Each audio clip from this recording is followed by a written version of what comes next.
চাওক কংগ্ৰেছৰ ফলাফল কংগ্ৰেছৰ নিজৰ বাবে বা বিজেপিৰ অপশাসনৰ বিৰুদ্ধে এটা ভোট বুলি মই ক'ব বিচাৰোঁ। কংগ্ৰেছৰ ভোটৰ যথেষ্ট বৃদ্ধি হ'ব আৰু নিৰপেক্ষ নিৰ্বাচন হ'লে আমি ভাল ফল প্ৰদৰ্শন কৰিব পাৰিম। কিন্তু বিহালীত আৰু বিশেষকৈ সামগ্ৰীত মই যেনেকুৱা অৱস্থাটো দেখিছোঁ, শাসক পক্ষই সৰ্বশক্তি প্ৰয়োগ কৰাৰ উপৰিও যিখিনি নিৰ্বাচনী বিধি সম্পূৰ্ণ উলংঘা কৰিছে। উদাহৰণস্বৰূপে মুখ্যমন্ত্ৰী ডাঙৰীয়াই যোৱাকালি বঙাইগাঁৱত আৰু তাৰ পূৰ্বে বিহালীত নিৰ্বাচনী বিধি উলংঘা কৰি বিভিন্ন প্ৰতিশ্ৰুতি দিছে। 100 কোটি টকা ৰাস্তাৰ কাৰণে আমাৰ প্ৰথম অসম কংগ্ৰেছৰ সভাপতি ছবিলাল উপাধ্যায়ৰ এটা প্ৰতিমূৰ্তি, বঙাইগাঁৱতো তেনেকৈ নিবনুৱাৰ চাকৰি, ৰাস্তা ঘাট আৰু অৰুণোদয় বৃদ্ধি, এইবিলাক গোটেইবিলাক প্ৰলোভন, যিবিলাক বিধি উলংঘা হয়। আৰু তাৰ উপৰিও তুলিৰাম ৰহাং ডাঙৰীয়াৰ লগত তাত নৰহত্যাকাৰী বুলি সকলোৱে জানে যে বিহালী অঞ্চলত এটা মানে সেই সময়ত উগ্ৰপন্থীৰ হত্যাকাণ্ড হৈছিল নিৰীহ মানুহৰ ওপৰত।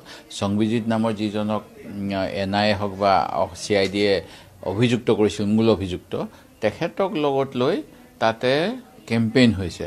আৰু অনুৰূপ ধৰণে সামগ্ৰীত আপোনালোকে জানিব 18 তাৰিখৰ দিনা আমাৰ বিধায়িকা শিৱামণি বৰাৰ গাড়ীত আক্ৰমণ হৈছিল। 25 তাৰিখে মই মনোনয়নৰ কাৰণে গৈছিলোঁ।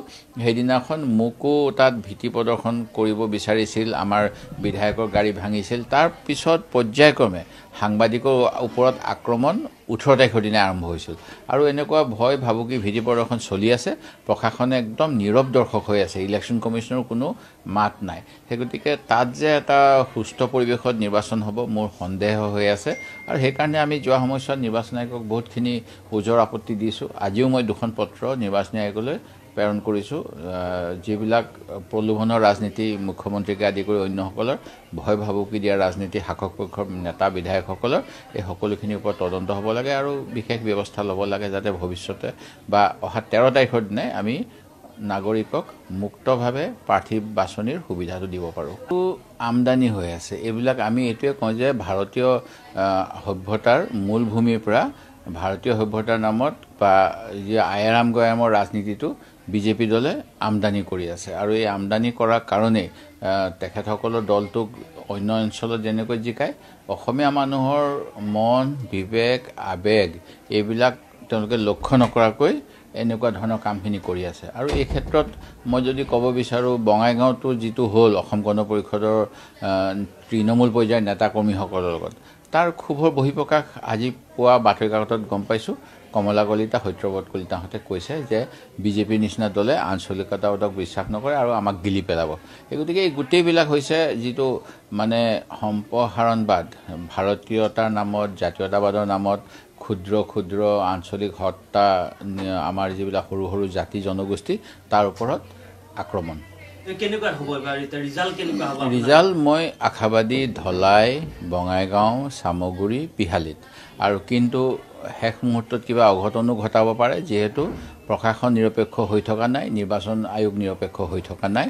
সেইকাৰণে যদি অঘটন নঘটে তেতিয়াহ'লে আমি 4খন আসনত জয়লাভ কৰিম। অকল EVM নহয়, এতিয়া যি ভয় ভাবুকি, আপুনি গুলি ফুটিছে, বিধায়কৰ গাড়ীত আক্ৰমণ হৈছে, কেণ্ডিডেটৰ গাড়ীত আক্ৰমণ হৈছে। যদি মানুহে ভোট দিবলৈ ওলাই নাহে আৰু যদি ৰিগিং কৰে, তেতিয়াহ'লেতো অঘটনেই ঘটিব। মই তেনেকুৱা ধৰণৰ কথাবিলাকে কৈছোঁ। এতিয়া যদিহে বিহালীত যদি এজন উগ্ৰপন্থীক যদি শাসক পক্ষৰ মানুহবিলাকে লগত লৈ ফুৰে, যিজনৰ তাত ইতিহাস আছে কেইবাজনো মানুহক গুলিয়াই মৰাৰ নিৰ্বিচাৰে, তেনে মানুহে যদি নিৰ্বাচনৰ সময়ত যিটো নিৰ্বাচনী বিধি অনুসৰি যিবিলাক হিষ্ট্ৰী চিটাৰ বা যিবিলাকৰ ওপৰত অপৰাধ আছে, তেওঁলোকক প্ৰকৃততে SP অফিচৰ পৰা নটিচ দিব লাগে যে তোমালোক সাৱধানে থাকা। আৰু কোনোবাই যদি কিবা গণ্ডগোল কৰা গম পায়, তেওঁলোকক প্ৰিভেণ্টিভ ডিটেনশ্যন কৰিব লাগে। এইবিলাকতো হোৱা নাই, বৰঞ্চ জেলৰ পৰা আসামীবিলাক শাসক পক্ষক সহায় কৰিবলৈ মুকলি কৰি দিছে বুলি মই শুনা পাইছোঁ।